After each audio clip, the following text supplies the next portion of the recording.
ازيكم؟ يا رب تكونوا بخير. فيديو النهاردة عن الناس اللي بتحسدك، سواء بقى قرايبك، جيرانك، زمايلك، الكلام ده كله.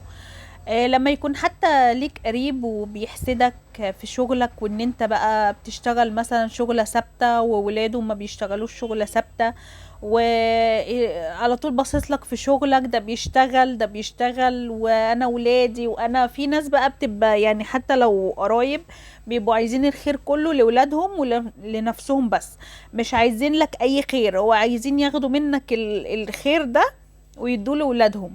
تمام. فانت بقى ما تجيش مثلا، انت عارف بقى ان هو بيحسدك في شغلك وباصص لك في شغلك وولاده ما بيشتغلوش شغله ثابته وانت بتشتغل شغله ثابته. ما تجيش بقى بعد الشغل بتاعك، مثلا انت بتخلص الساعه 4 مثلا الشغل او 5 او ايا كان، تروح مثلا رايح له، بتزوره يعني بعد الشغل، يقولك انت جاي منين، تقول له من الشغل. يعني ما- ابعد عن الشغل تماما، ابعد ابعد عن ميعاد الشغل، ابعد. وبعدين ابعد برضو بقدر الامكان عنه، ان انت تروح له مثلا يعني زيارة كده كل فين وفين. ما تفضلش ايه يعني يوميا تروح له، كل كام يوم تروح له يعني عشان يا بابا ده بيحسدك اصلا، فانت المفروض ان انت تعمل مسافة بينك وبينه. اي حد بيحسدك اعمل مسافة بينك وبينه، حتى لو كان قريبك. حتى لو كان قريبك، هو معلش هو بيحسدك دلوقتي، يعني اللي بيحسد ده بيتمنى زوال النعمة منك. هو عايز النعمة دي ياخدها ليه او ياخدها لولاده او ايا كان. فعايز ان النعمة دي تزول منك، اللي بيحسدك ده. فانت ما تفضلش بقى رايح جاي عليه، ما تفضلش بقى يعني بعد الشغل رايح له يقول لك انت جاي منين، تقول له انا جاي من الشغل. انت رايح فين؟ انا رايح الشغل. يكلمك في التليفون تقول له انا في الشغل. بتكلمه انت تسأل عليه تقول له انا في الشغل. هو باصص لك اصلا في الشغل، هو باصص لك في حياتك، هو باصص لك يعني. ما تذكرلوش الحاجة اللي هو باصص لك فيها، ما تذكرلوش الحاجة دي. وبعدين صلة الرحم تمام وكل حاجة وود وكل حاجة، بس على فترات بقى، يعني ما تفضلش ايه رايح جاي عليه كل كام يوم كده.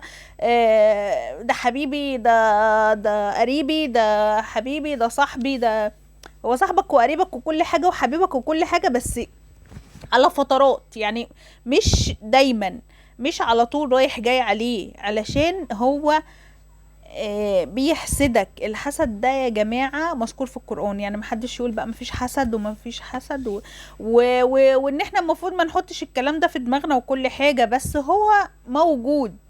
وفي فعلا ناس بتحسد، وفي ناس بتتمنى زوال النعمة منك عشان هي تاخدها او هي عايزاها ليها، او ازاي انت معاك الحاجة دي وانا لأ، طب انا اولى، انا اولى، ولادي اولى.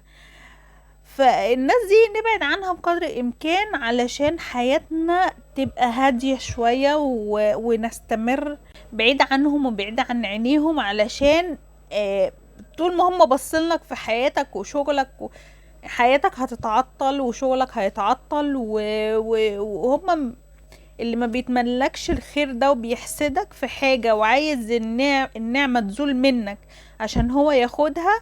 قلل معاه، قلل معاه ايا كان بقى، زميلك، جارك، صاحبك، قريبك، اي حد بيتمنى زوال النعمة منك وبيحسدك وبيبصلك في حاجة، ايه يعني ابعد عنه، ابعد عنه بقدر الامكان، اعمل مسافة بينك وبينه. اللي بيحب حد ده سواء بقى قريبك، زميلك، جارك، آه يعني بيعزك كده وبيتمنى لك الخير، بيتمنى لك الخير في كل حاجة بقى، مش عايز حاجة تروح منك عشان هو ياخدها او ولاده ياخدوها. لا، ده بيتمنى لك الخير من قلبه، بيبقى عايز ان انت تبقى في احسن حال، عايز يشوفك كده احسن الناس، عايز ان هو يسمع عنك دايما اخبار حلوة، عايز ان انت تقوله انا عملت الموضوع كذا، انا خدت كورس، انا مش عارفة ايه، يفرح بيك قوي، يفرح بيك ان انت كويس في حياتك وان انت ماشي كويس قوي في حياتك. لكن اللي بيحسدك ده بقى، اول ما تقوله مثلا انا هاخد كورس، يفضل بقى باصص لك، حتى لو مش مبين لك على وشه، ممكن يكون مش مبين لك بس هو جواه بقى هيموت. انت هتاخد كورس في ايه بقى؟ بعدين بكام بقى الكورس ده؟ ده بقى معاه فلوس بقى. لا ده انا ايه ده؟ طب يجي يشوف ولادي، ابني اهو ولا كورس ولا بيشتغل ولا وفاشل في حياته، وهو عمال يتطور، عمال يشتغل وياخد كورسات ويعمل الحاجات. الكلام ده كله حسد، الكلام ده كله حسد. هو بيحسدك اصلا وبيتمنى زوال النعمة منك. فانت ده تعمل بينك وبينه مسافة. ما ينفعش ان انت تقرب منه، ما ينفعش. لو قربت منه هتتأذي، هتتأذي من عينه. هو من بعيد برضو بيحسدك يعني، وبيقول مصطفى عنده وعنده وعنده وعنده وبياخد كورسات وبيعمل. بس ايه، مش زي لما انت تقرب منه. لما انت تقرب منه العين بتصيب اكتر. لكن انت لما تعمل مسافة بينك وبين حد مثلا بيحسد او حاجة، يعني بيبقى الموضوع خفيف. لكن انت لما بتقرب بقى بيصيبك. وفي في ناس كتير بيصيبها الحسد، بيجيلها مثلا ايه في حاجات خفيفة، دي برضو من ستر ربنا. يجيلها في حاجة خفيفة، مثلا التيشيرت بتاعها يتقطع، آه، فلوس تقع منها. الحاجات دي بتبقى حسد برضو، حد حسدك وجت في الحاجات دي حاجات بسيطة كده مقدور عليها. لكن في لا قدر الله الحسد بيجي في حاجات مش مقدور عليها، بيجي في حاجات صعبة.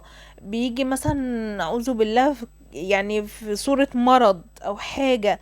فيا ريت ان احنا نبعد عن الناس اللي هي بتحسدنا وبصلنا في حياتنا، لان دول مش كويسين من جواهم. وممكن يبقوا قرايبك على فكرة وحبايبك قوي، وتبقى مثلا خالتك، عمتك، او اي حد قريب منك، ومفروض ان هي بتحبك جدا. انت عندها يعني حاجة مش ممكن، وهي اللي مربياك وهي اللي شالتك وانت بيبي وبتحبك قوي ومش عارفه ايه، وبتحسدك. فهي بصالك برضو، بتقارن بينك وبين ابنها، بتقارن بينك وبين بنتها، بتقارن بينك وبين حد مثلا قريب جوزها هي بتحبه او حاجة. طب شوف ده وشوف ده، شوف ده ماشي في حياته ازاي، وشوف ده مش عارفة اعمل ايه، شوف ده وشوف ده. المقارنة دي بتوقع، المقارنة دي بتودي في داهية اصلا.